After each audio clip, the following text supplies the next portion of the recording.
tous, on se retrouve aujourd'hui dans une nouvelle vidéo qui sera une vidéo consacrée totalement à la lecture d'un livre en 24 heures. Vous allez vous dire, oh mais de quel livre tu nous parles? Je vous parle de ce livre là, Il me reste sous la cendre, en anglais. Et je vous vois déjà venir, vous allez dire quoi? Comment ça? Pourquoi? Comment? Je vais vous expliquer mon passif avec ce livre. Après on pourra commencer notre lecture de ce petit livre là.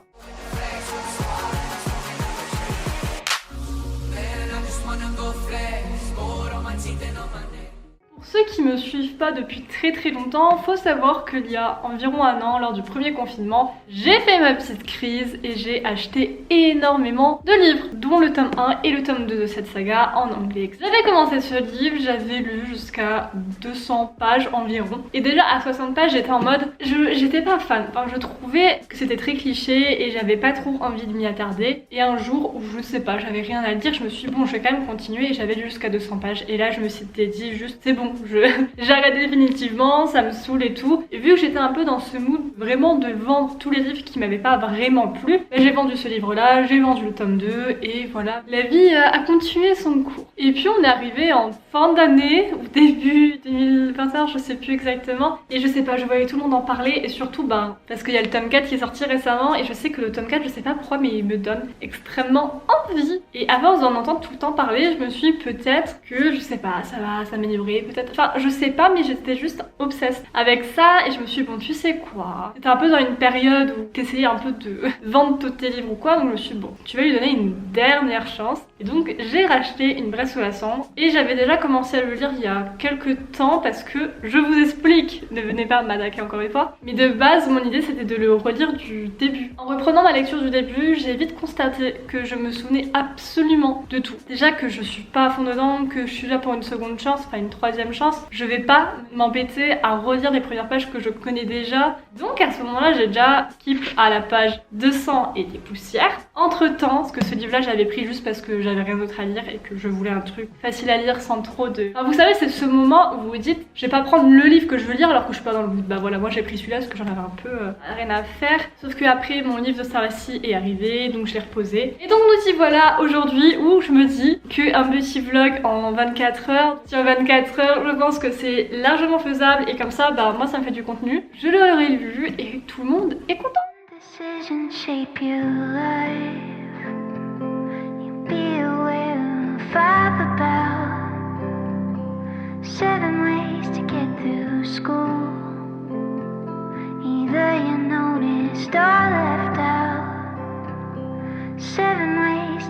Première update, j'ai lu 2 chapitres, donc un de Layla et un de Elias. Là je suis arrivée à 238 pages, voilà, donc j'ai dû lire d'après mes calculs 20 pages environ. Je pense que là vu que je suis vraiment, enfin j'ai recommencé au milieu, donc c'est vrai que je commence vraiment à être dans l'action. Il y a un peu des choses qui commencent à se mettre en place, ça commence à avoir du potentiel. Nous sommes à la page 245, genre vraiment ça fait 3 secondes que j'ai repris la lecture. Il est, attendez, j'essaie de lire l'heure, 1h25 et là on en est au moment où Layla, non c'est pas Layla, c'est attendez, c'est Layla ou Layla, elle veut aller je ne sais plus où à un festival, il y a sa pote là qui veut l'aider et donc nous avons notre ami Elias qui la surprend et genre je sais pas pourquoi je suis en train de filmer mais je filme parce que je viens de hurler parce que Hélène était là et qu'elle était en mode ouais c'est bon je vais le dire à ta mère et qui t'en mode non toi tu vas pas le faire sinon je le dis pour ta, je sais pas, sa sorte de pouvoir là, je sais pas trop ce que c'est. Et en fait je sais pas pourquoi mais dans ma tête, genre vraiment Hélène n'allait jamais être confrontée à... Je viens de me rendre compte quand même que depuis le début je lis Layla dans ma tête alors qu'en fait ce n'est pas son prénom. Mais donc cette fille là je pensais vraiment pas qu'elle allait être confrontée à Hélène. En fait je sais pas mais dans ma tête vu que les chapitres sont séparés, limite c'était vraiment 2 histoires qui se croisaient pas. Bon c'est évident que ça allait se croiser mais je sais pas dans ma tête, Elias allait croiser Layla, par contre elle allait pas croiser les autres. Je sais pas, c'est pour ça que du coup là ça se mélange, j'ai l'impression que c'est un crossover alors que pas du tout, ils sont tous dans le même endroit. Mais je retourne à ma lecture, j'étais un peu dissipée.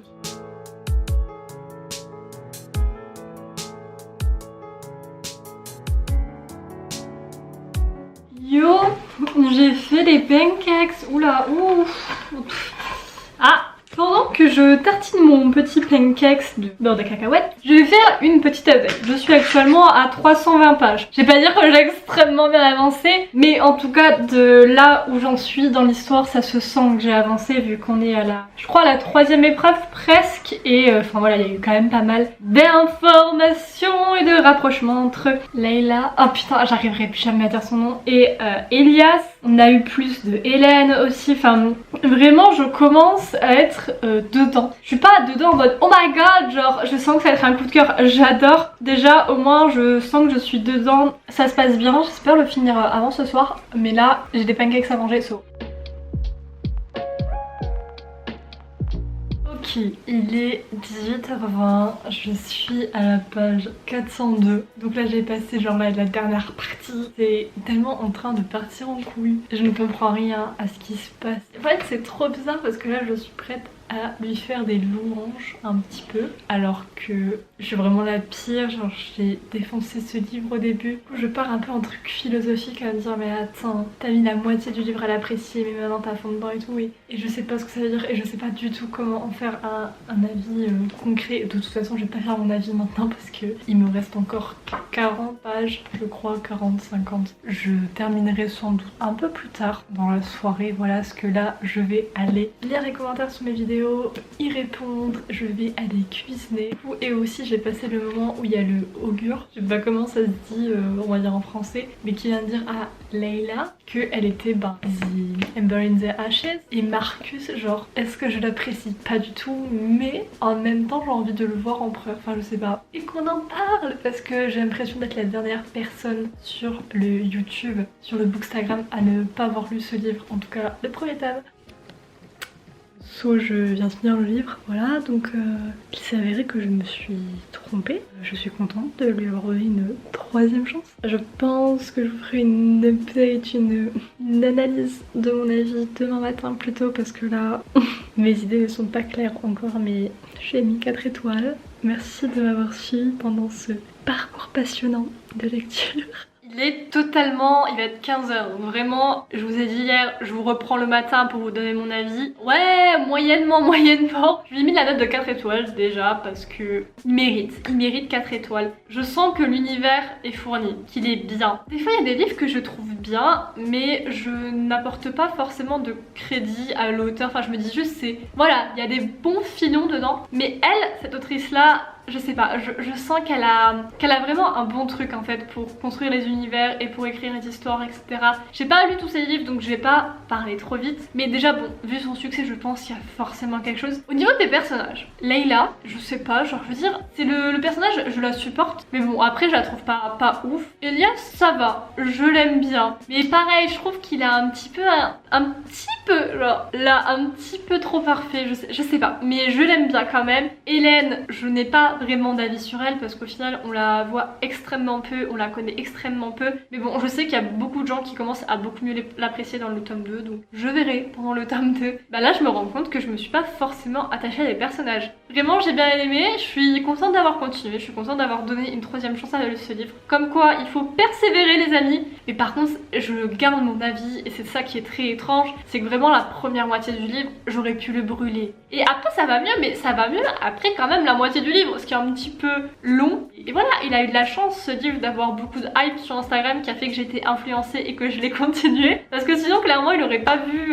son retour dans ma bibliothèque. En tout cas c'est une bonne expérience. Bah écoutez, dites-moi vous en commentaire ce que vous avez pensé de ce livre, où vous en êtes dans la saga là, parce que je sais qu'il y a beaucoup de gens qui ont lu le tome 1, mais après est-ce que des gens ont lu le tome 2, 3, 4? We don't know. Je vous fais plein de gros bisous et je vous dis à demain pour une nouvelle vidéo. Ciao.